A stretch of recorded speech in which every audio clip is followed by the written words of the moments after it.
What's up, fight fans? Welcome to my channel. This is Johnny, and in today's video we're going to be going over the statistics that nobody talks about when mentioning this weekend's fight between Devin Haney and Jose Ramirez.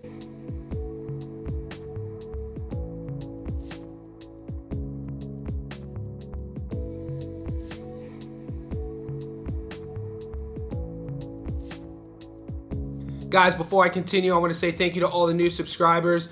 Thank you to everybody who's been with me since day one. If you haven't already, could you remember to hit subscribe? My YouTube analytics are telling me that more than 75% of you guys who enjoy my content haven't done that yet, so please do that for me. Also, like this video. That'll help push my content up the boxing YouTube algorithm, which that's what we want to do. We are growing, and that's a testament to you guys. One last thing, on the bottom of your screen, hit the bell notification button. By doing that, you'll be notified every time I put something out that's new. Let's get into this. All right, guys, another intriguing fight going into the weekend. This fight takes place in New York City on the same fight card as Ryan Garcia and Rolly Romero. When we say the name Devin Haney, we know all that comes within that, especially with what happened in his last fight. This is the return of the dream. At only 26 years old, it seems like he's done so much already in the sport of boxing, but we know this is a sport of what have you done for me lately, and his last fight was not his best. Albeit he went up against Ryan Garcia, who tested positive for performance-enhancing drugs. He lost a very tough majority decision. He got dropped multiple times. The haters will say that Haney's jaw is suspicious, that his chin is chinny, but the fans will say the kid is tough as nails. He got up every time. He didn't get knocked out. He went against a drug cheat and overcame all that and still was standing there to hear the judges read the outcomes. So moving forward, we know what happened in the courts. We know that that fight was erased. He has the same exact record going into the Ramirez fight, 31-0 with 15 knockouts, as he did going into the Garcia fight. Jose Ramirez is a guy at 32 years old, a former world champion. This is a fight between two former world champions, with both guys trying to prove themselves. Guys, when this fight was signed, it was marketed as a fight at welterweight. This was a fight between two guys who were fighting for the first time at 147. This week has been contractually signed to be done at a catchweight at 144. I just wanted to add that little tidbit in, but both guys have been on paper saying they want to start fighting their career at 47. Jose Ramirez, we last saw him against Arnold Barboza Jr. He claims that his flat performance was due to the weight draining. He is a 5'10" fighter, so he's not a small guy for the division, and he claims that those weight cuts were draining him. So in this video, we're going to take a closer look at both fighters' careers. We're going to talk about what they've been up to, go in a little bit about what each fighter needs to do to get the victory in this fight. Stay tuned to the end of the video because I'll be going over those Las Vegas odds and I'll be giving you guys my prediction. When we think about Devin Haney's game plan going into every fight, we have to think about his boxing acumen, his ring IQ, his generalship, but it all starts with that jab. He controls everything, the distance, the range. He disrupts his opponent's offense with his jab, and this is exactly what he's going to want to do against Jose Ramirez. When I think about X factors going into this fight with Devin Haney, something that hasn't really been talked about in the mainstream media that I'm going to bring up, I'm going to tip my hat. Kudos to Coach Nate Jones. Devin Haney brought him in. If you guys aren't familiar, this is a 1996 Olympian. This is a Golden Gloves champion, former pro. He won the bronze medal in Atlanta at heavyweight. You bring in Coach Nate Jones to up your skill set, specifically on the defensive side. So the one flaw in Devin's game plan against Ryan was he kept getting caught with that left hook. And you gotta be damn sure now every fighter moving forward who's fighting Devin Haney is going for that same shot. So you know Jose Ramirez is game planning for that same shot. Get Devin to drop his right side and throw the left hook. So Nate Jones has been brought into this camp and working with Dev for a while now. If you follow his Instagram, he's also been working with Devin, sitting a little bit down more on his punches. That's something we really haven't seen Haney strive in his career thus far. He kind of just slaps his right hand. If you watch his drilling, his training, and what he's been working on in the lab, it's been sitting, turning, and pivoting more on those hips when he's throwing his right hand. Jose Ramirez is a guy who is a blue-collar guy.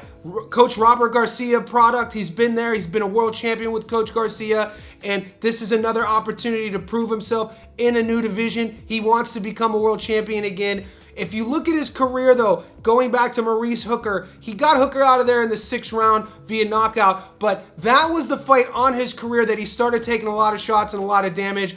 I referred to a friend when I was doing my film study on this. One of my guys is closely related to Robert Garcia. He's always in their camps. He's a former fighter. He's seen Ramirez his entire career. So when I asked him about this fight, this is what he had to say about Ramirez. With you, bro, I got Haney winning. I think it's more than just Ramirez being flat away. I think if you look carefully at Ramirez, his timing's gone. I think he's been in one too many battles, man. I've watched him over the years, and he's a warrior. He's a great fighter. He's a good fighter. But I think he's been getting hit more and more in every fight. If you've been watching back even with Maurice, that's when he started to get hit more. He won the fight, but he's starting to get hit a little more and more. And I just think if he doesn't knock out Haney, I think he's going to get outboxed. But again, Haney doesn't have the greatest chin, and you know as well as I do, the last thing to go is power. And Ramirez can punch a little bit. Ramirez has that attrition power. He kind of just beats on you until you just fall down. He's not a big one knockout punch artist, but I'm leaning towards Haney in that fight. I want Ramirez to win, obviously, but I think I'm leaning towards Haney probably just outboxing him.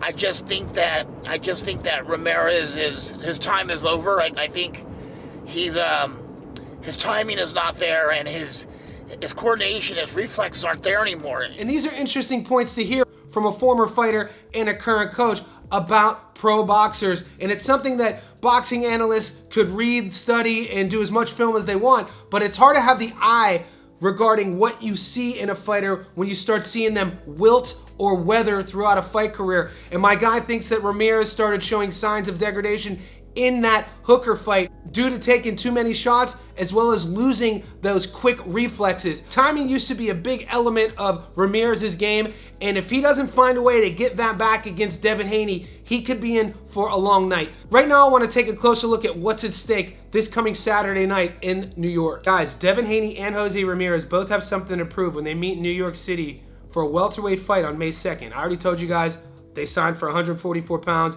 but it's still considered a 147-pound fight. Haney and Ramirez's bout is one of 3 that make up the Fatal Fury in Times Square, which features Ryan Garcia versus Raleigh and Teofimo Lopez versus Arnold Barbosa Jr. The duo are both former super lightweight champions who will be moving up to 147 for this fight, with Haney ending a year-long hiatus after his controversial bout against Ryan Garcia in April 2024. For Haney, the time and the opponent are right for his return, and I quote, "I took a year off like I said I was going to. I wanted to come back when I felt like it was the right time. But when I came back, I wanted to fight the best fighters in the world. I didn't want to fight any regular guys. I wanted to fight a 2-time world champion, like Jose Ramirez." Meanwhile, Ramirez admitted that he should have moved up to 147 earlier in his career, and he felt that the trouble of trying to make weight at 140 contributed to his losing performance against Arnold Barbosa Jr. in November. But while the 32-year-old is eager to step into the ring with Haney, he says he wasn't holding out for a specific opponent to face in his first fight after defeat, and I quote, "I've never been too worried about my opposition in my career. I just focus on myself," he said. "I became the best boxer at lightweight in the Americas, becoming an Olympian, beating guys with different styles." Ramirez also issued a warning to Haney. "I think people underestimate my speed and power, but I'm ready to put it together on May 2nd. You thought I was strong on 140. Just watch me at 147. So these are the storylines. Will Ramirez become the guy he used to be early on in his career? Will Devin Haney be able to put all the ghosts of the Ryan Garcia fight away and start a new chapter in his legacy? Both questions will be answered this weekend. That's why it makes this fight super intriguing, and a lot of boxing fans like myself are really excited to tune in. Right now, I want to take a closer look at Jose Ramirez and see what he's been up to in his career. Guys, Jose Ramirez is 29-2 with 18 knockouts. He carries into the ring a 62% career knockout to win ratio, and out of 2,684 fighters at 140 pounds, he's ranked number 11. The American is a 32-year-old orthodox fighter standing at 5'10" with a 72-inch reach. He resides from Avenel, California, USA. We last saw him fight Arnold Barbosa Jr., 30-0, lost a decision in the 10th. Francis Barthelemy, 30-2, won a decision in the 12th. Comey, 30-4, knocked him out in the 11th. Pedraza, 29-3, UD in the 12th. Josh Taylor was his first loss. Taylor was 17-0. He lost to UD. in the 12th. So Jose Ramirez is battle tested through and through. He is a guy who's going to bring into the ring that specific Mexican style. He's going to come at you. He's going to make you work for it. He's going to want to break you down. He really doesn't have one punch knockout power, but he has power. It's kind of like that wilted power. When you start feeling the rounds against your back, when you start feeling the ropes pressing against you, and you start fading a little bit, that's when Jose Ramirez turns it on, and this is exactly what he's going to want to do against Devin Haney. He's going to want to bring him into these deep waters and make Haney fight him. Right now, let's take a look at his opponent, Devin Haney. Guys, Devin is 31-0 with 15 knockouts. He carries in the ring a 48% career knockout to win ratio. Due to him not being active over the last year, he's not ranked in any of the rankings. His adoring fans know him as the Dream, and the American is a 5'9" orthodox fighter with a 71-inch reach. We last saw him fight Ryan Garcia 24-1. That was a no contest, no decision. Regis Prograis 29-1, won a UD in the 12th. Lomachenko 17-2, UD in the 12th. George the second time 20-1, UD in the 12th. Kambosos the first time, UD in the 12th. And this is what Devin Haney does. He wins decisions, he wins points, and he wins rounds. It all starts with that jab. We know that famous boxing saying from that one famous coach, your right hand will take you around the block, but your jab will take you around the world. And this is exactly what has happened for Devin. For him to get back on track, though, he's going to have to overcome that storm of Ramirez. He's going to have to keep his chin down, keep that right hand up. Everybody in the ring, in the arena, watching is going to know what Ramirez is going to want to do to Devin Haney. As soon as that bell rings, Devin knows it, and will he be able to stop it? And the best thing to do to keep an aggressive guy off you is what? Establish the jab. So we'll see how that goes for both guys. When I look at these guys side by side, Haney's the younger guy. He has more ring experience. Both guys are former world champions. The height is going to be on Ramirez's side. He's going to have an inch reach advantage as well. Stylistically, you're going to have offense versus defense. Ramirez really feels at this stage of his career, this is a perfect opportunity to remind people why he was a world champion. And if you ask Devin the same thing, he would probably reiterate that to you as well. Ramirez's style in Devin's mind is sort of made perfectly for Devin to look great. Right now, I want to take a closer look at those Las Vegas odds and see where the bettors are putting their money.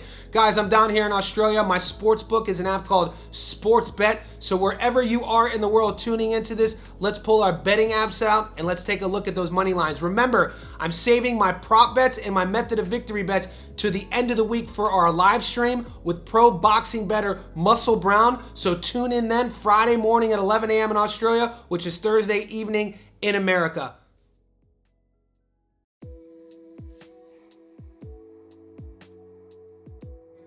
All right, guys, the current money line sits as Devin Haney is the big favorite. He's at $1.11, meaning you put 100 on Haney to win. You get your money back plus $11. The draw's 19-1.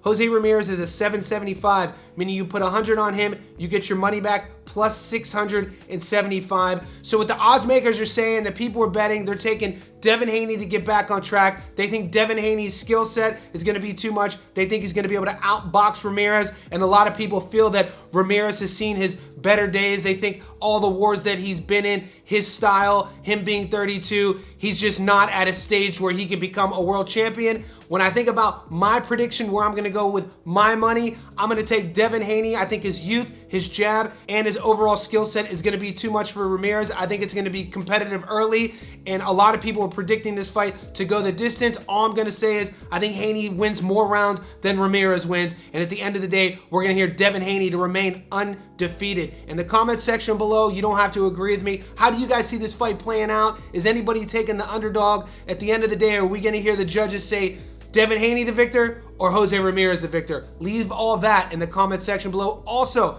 if you haven't seen my breakdown of another fight on this fight card between Teofimo Lopez and Arnold Barboza Jr., stay tuned to the channel because that's coming up right now.